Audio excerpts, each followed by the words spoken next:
بسم الله الرحمن الرحيم كلهم وعنا ونكسن أخيارتنا دعوتاي إذا الكين بميل والباجوكتان كسر دوادا مركلة إياه مقال عصب كويك ستين وصوص ريليس كحدقة وكجور تجي دونا كوحدة أتلتيكا بيلباو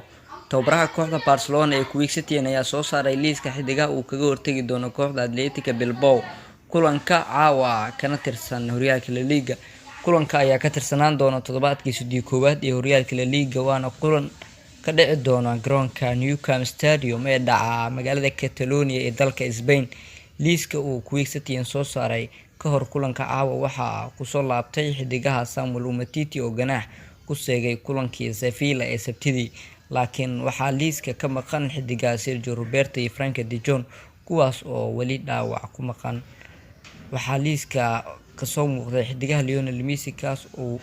uu dhaawac soo gaadhay kulankii Sevilla kadib markii ay isku dhaceen daafaca kooxda Sevilla. liiska xidigaha Barcelona ay kaga hortagayso Atletico Bilbao waa Ter Stegen, Nelson Semedo, Gerard Piqué, Ivan Rakitic, Sergio Busquets, Arturo Melo, Luis Suarez, Lionel Messi, Golaha Neto, Lenglet, Griezmann, Jordi Alba, Braithwaite, Vidal, Umtiti Junior, Iñaki Pena, Requi Puig, Collado, Ansu Fati, Araujo, Morer, Monju iyo weliba ninka lagu magacaabo Weekendka. xogta kulanka caawa kulanka Barcelona vs Atletico Bilbao tartanka waa horyaalka La Liga ee dalka Spain. saacada waa 11 habeenimo xilliga Geeska Afrika, garoonkana waa Nou Camp Stadium.